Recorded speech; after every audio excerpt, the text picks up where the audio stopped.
This week, two former JP Morgan precious metals traders were found guilty of precious metals market rigging spanning nearly a decade. The literal former co-head of JP Morgan's precious metals business and his top gold trader were convicted by a federal jury after a 3-week trial. U.S. Department of Justice prosecutors presented precious metals market rigging evidence that included detailed trading records, chat logs, and testimony by their co-workers, typically younger subordinates, ratting out their elder trading mentors for likely leniency in punishment for their market rigging crimes. The former head of the JP Morgan Precious Metals desk was found guilty of spoofing, 10 counts of wire fraud, commodities fraud, and attempted price manipulation. Top former JP Morgan Precious Metals derivative trader Smith was found guilty of spoofing, 8 counts of wire fraud, commodities fraud, and attempted price manipulation. During the trial, jurors and the public learned of the obscene amounts of profit and compensation JP Morgan and its often rogue set of criminal precious metals traders were making with their massive market price riggings. Nowak and Smith made well over $30 million between the two over the 2008 to 2016 timeframe, and now they face the potential threat of decades in incarcerated federal prison. While sentencing dates still remain unclear, the bank JP Morgan continues to dominate the U.S. precious metals derivative markets while having made billions in profits since 2008, only having been fined $920 million for market crimes committed at its desk from 2008 through 2016. Those mostly who paid the bank's fines are unsecured shareholders of the bank's share price since. Many who took part privatized their gains scot-free. While the U.S. Department of Justice now takes victory laps, having to date convicted a total of 10 former precious metals derivative traders from commercial bank market rigging desks like JP Morgan, Bank of America, Deutsche Bank, Bank of Nova Scotia, and Morgan Stanley. You out there likely know painfully all too well, it took nearly 11 to 14 years for U.S. agents outside of fiat currency creating commercial banks to do anything about brazen lawlessness within precious metals derivative markets, specifically within the CME Group's COMEX NYMEX precious metals futures markets. Trust and integrity evaporated a long time ago. Gone with it is any semblance of respect or believability in the supposed regulators who turned blind eyes for over a decade plus. Of course, it would not be the precious metals markets if this developing story was not weirder than cursory coverage is illustrating. So later in this SD Bullion market update, we'll go deeper into it.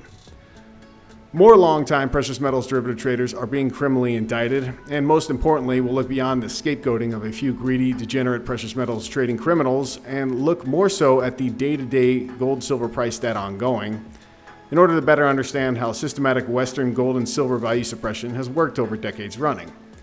And we'll see clearly how systematic market rigging has allowed current-day bullion buyers to acquire physical precious metals at relatively steep discounts than otherwise would have been if we had somehow had legit price discovery markets over the past few decades. Stick around for those updated charts and mind-bending gold and silver price figures.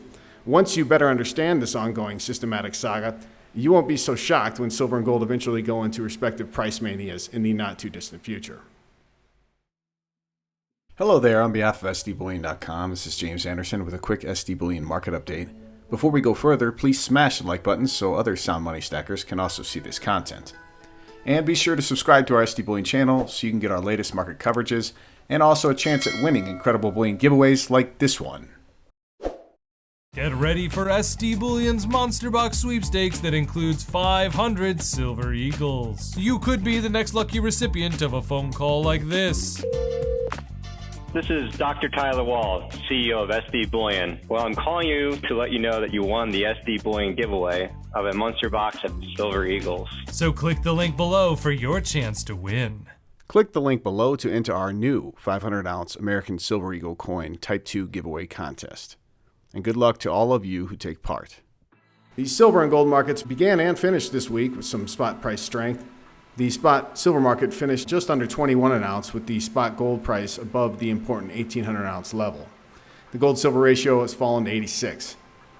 One of this week's largest fiat financial headlines revolved around a slight drop in the U.S. government's underreported price inflation CPI figure. Price inflation, according to the world's largest debtor nation, is down since the last month's 9.1% update. According to the U.S. government's BLS, or Bureau for Labor and Statistics, fiat U.S. dollar holders are now only losing negative 8.5% per year in purchasing power. lessening ongoing losses by slightly lower gas prices at the pump. Always remember that almost 1/3 of the yearly CPI inflation data is underreported shelter price escalation figures, with about 1/4 being a guess by U.S. homeowners called owner's equivalent rent. It's a speculation U.S. homeowners surveyed where they guesstimate what they might be able to rent their home for even though they currently live in it and likely know nothing about the local rental market at all.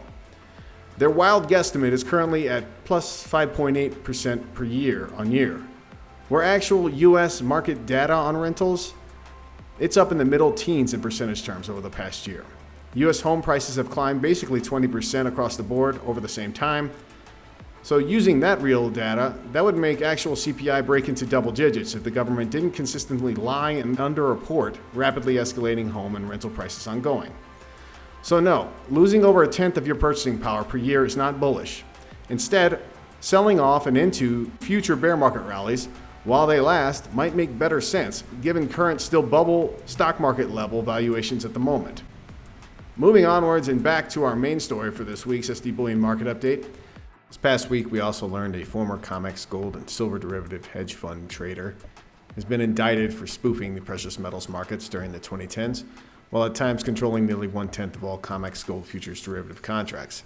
Daniel Shack ironically sued JP Morgan Chase late last decade and received a settlement from said commercial bank for an untold sum.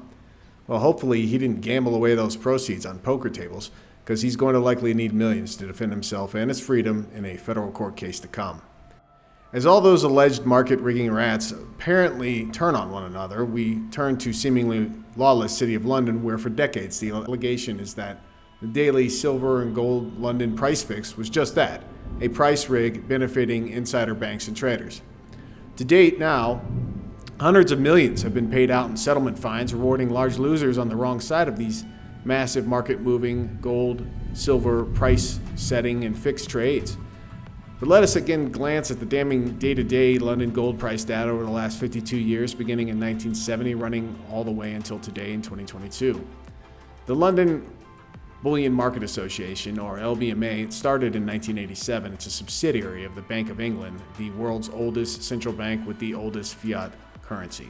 Aside from formerly having precious metal market rigging traders at its illustrious LBMA board, Michael Nowak, the guy we just mentioned who got indicted this week.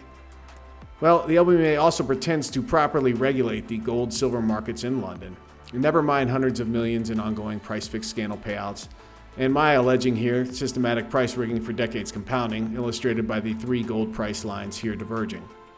What are those lines, you might wonder? Well, the black line here is the aggregated difference between the London AM and PM gold price fix running data over the last 52 years. It starts at $35.12.5 per ounce gold beginning in 1970, on the far left of the chart there, and has since gone on to trade down to $2.54 an ounce gold intraday London price fixing data running until 2022. So basically, the gold price at London trading hours has gone down 93% aggregated over the last 52 years. The red line is simply the London AM price fix day-to-day data ongoing, so you can just simply think of it as the spot gold price over the same time frame. The escalating blue line here is how gold is traded outside of London's massive derivative leveraged market. You get this by simply adding up the day-to-day gold price trading data over 52 years outside of London. Basically, without London, gold would be trading around $24,869 an ounce today. And I know that sounds crazy, especially if you're new here. I'll leave an additional link in the comments and show notes below with a video that gives more background on how this gold price rig came about, so you can learn more background on the collusion between the U.S. Treasury and London gold price trading powers since late 1974 ongoing. It is this ongoing systematic gold price market rigging that offers investors and gold bullion buyers with patience, with solid long-term value and limited downside versus manic upside valuation potential to come. Moving over to the silver side of what I argue is a Western world systematic gold and silver precious metals price suppression 1-2 punch, one that's yet to unravel.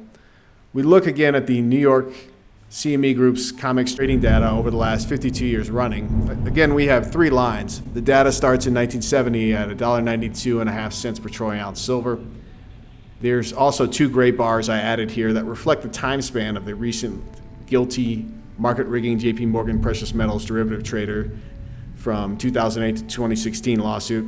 And technically, spoofing was the way they got busted, but the real larger crime ongoing in this derivative ass-backward price discovery market, it's basically an accident waiting to go off with a price escalating up walls and a bunch of people not understanding why it's happening and maybe coming to this video and figuring out, oh, those markets were rigged for decades running. Again, on this chart, the black aggregated price is silver trading since 1970 in New York, and it's gone from $1.92 an ounce in 1970 to now 15 cents an ounce in 2022 for silver trading in New York over the last 52 years running. I'll pause and let you think about that. Silver is trading 15 cents an ounce over 52 years in New York. The red price line is the New York open price day to day, so it basically mirrors a snapshot of the silver spot price over the same last 52 years running. The blue line is the running silver price outside New York trading hours of the last 52 years ongoing. It's now over $250 an ounce.